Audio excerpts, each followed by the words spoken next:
4th, Sir Pulteney and Lady Malcolm sailed for England in the Newcastle frigate. Having mislaid some sheets of my journal, I have been under the necessity of chiefly trusting to my recollection for the following details.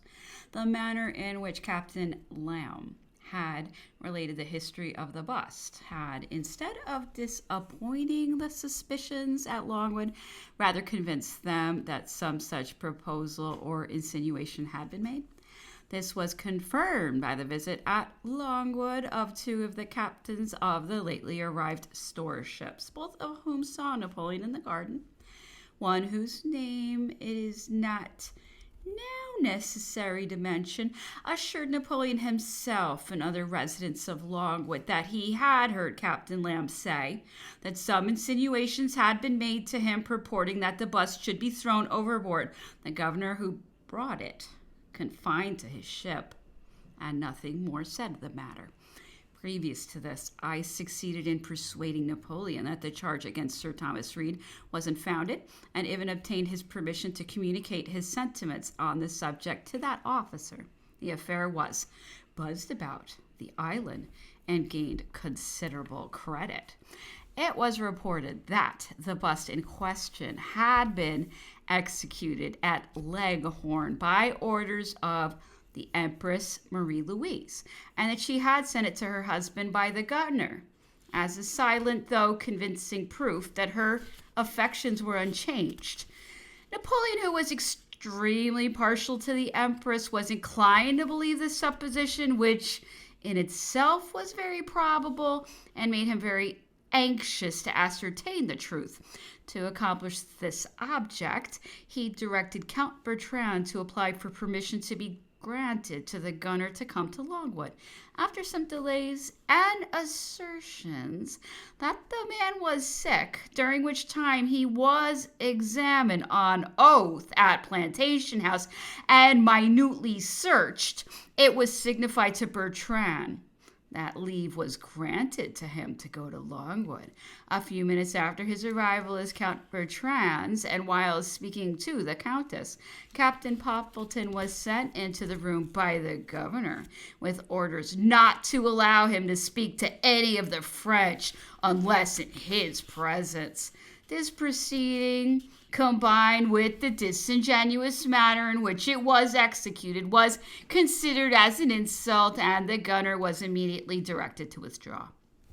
2 or 3 days after Lord Amherst's arrival, I had the honor of dining in company with him at Plantation House. As I have lost the notes which I made on that occasion, I shall merely state, to the best of my recollection, the purport of what I had the honor of explaining to his lordship, viz., that I conceived myself bound to inform him that if he went to Longwood with a view of seeing Napoleon, accompanied by the governor or by any of his staff, he would certainly meet with a refusal, which, though far from the attention of Napoleon, might by others be construed into an insult, that, considered in any way, it was a circumstance desirable to be avoided. That if his lordship came up with only his own staff, I had little doubt but that he would be received, provided Napoleon would be sufficiently recovered from a swelling in his cheek with which he was then afflicted.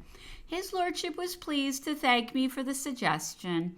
At the end of June or beginning of July, Count Bertrand waited upon Lord Amherst and informed him that Napoleon had been unwell for several days and was at that moment suffering under a toothache. He added, however, that if the Emperor should be in a state to see visitors before his lordship's departure, he would receive him. Accordingly, on the 2nd or 3rd, his lordship proceeded to Longwood, accompanied by his suite and by Captain Mary Maxwell of His Majesty's late ship, the Alceste. About 3:30, the ambassador was introduced to Napoleon, with whom he remained alone for nearly 2 hours. Previous to leaving him, his lordship presented the members of his suite and Captain Maxwell, to each of whom Napoleon addressed some observations. Mr. Ellis, the secretary, conversed with him about a quarter of an hour. He observed to Captain Maxwell that he had taken a frigate of his off the island of Lissa, in the Adriatic in 1811, which would amply compensate for the loss of Alceste. To Mr. Griffiths, the chaplain, he also addressed several questions and in a smiling way recommended him to his lordship's patronage. The 9th, some packages and cases containing a superb set of chessmen and table, 2 magnificent carved ivory work baskets, and a set of ivory counters and box, all of Chinese manufacture, sent to Count Bertrand for Napoleon. They were accompanied by a letter stating that they had been made by order of the Honorable Mr. Elphinstone for the purpose of being presented to the distinguished personage whose initials they bore, as a mark of the gratitude entertained by the donor for the extraordinary humanity displayed by him, which was the means of saving the life of a beloved brother. A letter from Sir Hudson Lowe also came with them, stating that when he had promised Count Bertrand a day or 2 before that they should be sent, he was little aware that on opening them he should have discovered something so objectionable, and which, according to the letter of his instructions, ought to prevent their being sent. It appeared that on the presents was engraved the letter N, surrounded by a crown, which His Excellency esteemed to be highly objectionable and dangerous. Captain Heavenside, who had brought them from China, on having obtained permission to visit Longwood soon after his arrival, was ordered by the governor to maintain a strict silence on the subject to all the French. In the evening, Napoleon looked at those articles, which he greatly admired, and signified his intention to send the work baskets to the Empress Marie Louise, a box of counters to his mother, the chessmen, and superb table to his son. The 11th, saw Napoleon in his writing room, had some conversation touching Ferdinand of Spain and Baron Coley. Coley, said he, was discovered by the police by his always drinking a bottle of the best wine, which so ill corresponded with his dress and apparent poverty that it excited a suspicion amongst some of the spies, and he was arrested, searched, and his papers taken from him. Amongst them was a letter from Blank, inviting him to escape and promising every support. A police agent was then dressed up, instructed to represent Coley, and sent with the papers taken from him to Ferdinand, who, however, would not attempt to effect his escape, though he had no suspicion of the deceit practiced upon him.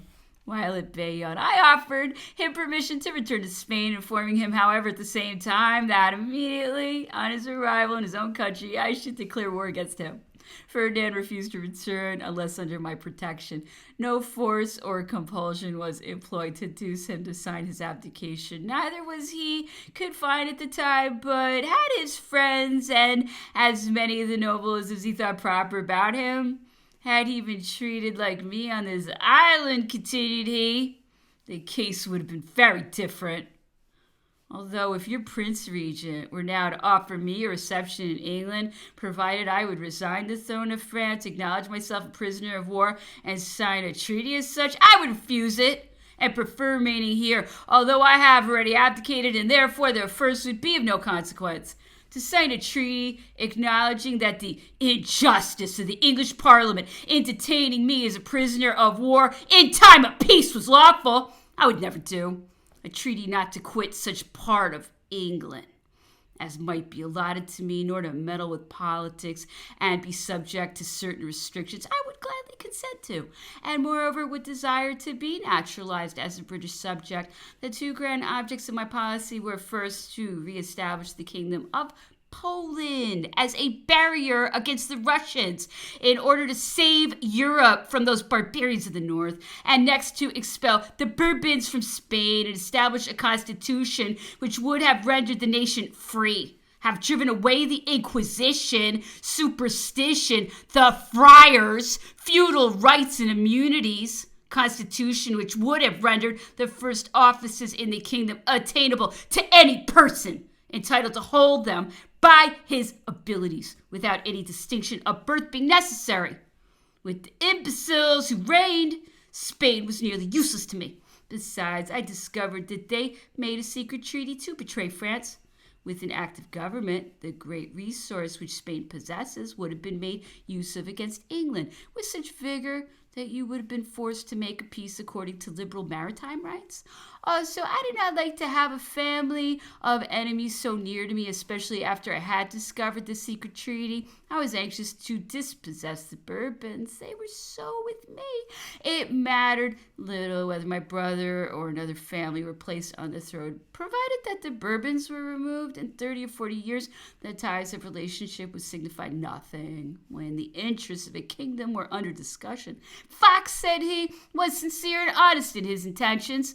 Had he lived, there would have been a peace, and England would now be contented and happy. Fox knew the true interests of your country. He was received with a sort of triumph in every city in France through which he passed. Fetes and every honor the inhabitants could confer were spontaneously offered wherever he was known. It must have been a most gratifying sensation to him to be received in such a manner by a country which had been so long hostile to his own, particularly when he saw that they were the genuine sentiments of the people. Pitt probably would have been murdered. I liked Fox and loved to converse with him. There was a circumstance occurred which, though accidental, must have been very flattering to him. As I paid him every attention, I gave orders that he should have free admission everywhere. One day he went with his family to see St. Cloud, in which there was a private cabinet of mine, which had not been opened for some time and was never shown to strangers. By some accident, Fox and his wife opened the door and entered. There he saw the statues of a number of great men, chiefly patriots such as Sidney, Hampden, Washington, Cicero, Lord Chatham, etc., and amongst the rest his own, which was first recognized by his wife, who said, "My dear, this is yours." This little accident, though trifling and accidental, gained him great honor and spread directly through Paris. The fact was that a considerable time before, I had determined upon forming a collection of statues of the greatest men and the most distinguished for their virtues of all nations. I did not admire them the less because they were enemies, and had actually procured busts of some of the greatest enemies of France, amongst others that of Nelson. I was afterwards diverted from this intention by occurrences which did not allow me time to attend to the collecting of the statues. It would, continued Napoleon, have been a very easy matter to have made the French and English good friends and love one another. The French always esteem the English for their national qualities, and where esteem exists, love will soon follow if proper measures be pursued. They are very nearly akin. I myself have done much mischief to England, and had it in contemplation to do much more if you continued the war, but I never ceased to esteem you. I had then a much better opinion of you than I now have. I thought that there was much more liberty, much more independence of spirit, and much more generosity in England than there is, or I never would have ventured upon the step I have taken. I asked him his opinion of Lord Whitworth. Un homme habile, un intriguant, he said. As far as I could observe him, a man of address, un bel homme. Your ministers had no reason to complain of him, for he answered their purposes very well. The account which was published by your ministers of his interview with me was plein de fausseté. No violence of manner or impropriety of language was used by me. The ambassadors could not conceal their surprise when they read such a mass of misrepresentation and publicly pronounced it to be false. His wife, the Duchess of Dorset, was greatly disliked by the English at Paris. They said publicly that she was sucked with pride. There was much disagreement between her and many English ladies about presentation at court. She refused to introduce any who had not previously been presented to St. James.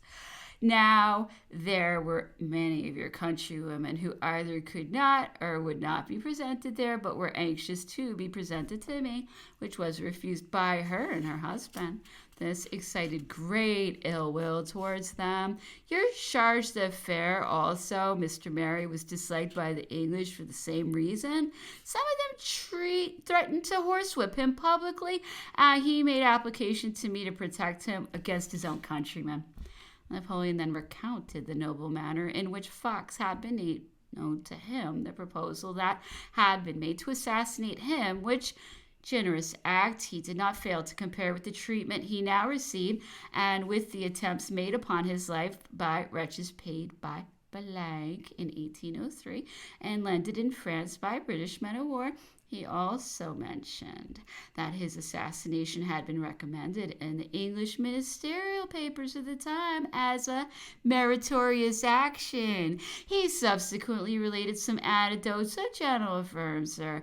When I commanded at the siege of Mantua, said he, a short time before the surrender of that fortress, a German, who was taken, endeavoring to effect an entrance into the town. The soldiers, suspecting him to be a spy, searched, but found nothing upon him. They then threatened him in French, which he did not understand. At last a Frenchman who spoke a little German was brought, who threatened him with death in bad German if he did not immediately tell all he knew. He accompanied his menaces with violent gestures, drew out his sword, pointed it at his belly, and said he would rip him up. The poor German, frightened and not understanding perfectly the broken jargon spoken by the French soldier, concluded when he saw him point at his belly that his secret was discovered, and cried out that there was no occasion to rip him up, for if they waited a few hours they would have it by the course of nature. This led to further inquiries when he confessed that he was the bearer of dispatches to Wurmser, which he had swallowed. When he perceived himself to be in danger of being taken, he was immediately brought to my headquarters and some physicians sent for. It was proposed to give him some purgative, but they said it would be better to wait the operation of nature. Accordingly, he was locked up in a room, and 2 officers of the staff appointed to take charge of him, one of whom constantly remained with him. In a few hours, the wished for article was found. It was rolled up in wax and was not much bigger than a hazelnut. When unrolled, it proved to be a dispatch from the Emperor Francis to Wurmser, written with his own hand, enjoining him to be of good heart, to hold out a few days longer, and that he would be relieved by a large force which was coming up in such a direction under the command of Alvizi. Upon this, I immediately broke up with the greatest part of my troops, marched in the route indicated, met Alvizi at the passage of the Po, totally defeated him, and returned again to the siege. Wurmser then sent out General Blank with proposals to treat for the evacuation of the fortress. He stated that though the army had provisions for 4 months, he was willing to surrender upon honorable terms. I signified to him that I was so well pleased with the noble manner in which Wurmser had defended the fortress, and entertained so high an opinion of him, that although I knew he had not provisions for 3 days more, I was willing to grant him an honorable capitulation. In fact, that I would concede to Wurmser everything he desired. He was greatly astonished at the good information I possessed of the deplorable state of the truce, and still more with the good terms I offered. Acquainted as I was with his distress, Wurmser was won by it, and ever afterwards entertained a great esteem and regard for me. After we had agreed upon the principal conditions, I sent an officer into town, who found that there was only 1 day's provisions remaining for the garrison. Previous to this, Wurmser used to call me un garçon. He was very old, brave as a lion, but so extremely deaf that he could not hear the balls whistling around him. He wanted me to enter Mantua after we had agreed upon the capitulation, but I considered that I was better where I was. Besides, I was obliged to march against the Pope's troops, who had made a treaty with me and afterwards broke it. Wurmser saved my life afterwards. When I got to Rimini, a messenger overtook me with a letter from him containing an account of a plan to poison me, and where it was to be put in execution. It was to have been attempted at Rimini, and was framed by some of the canaille of priests. It would in all probability have succeeded had it not been for this information.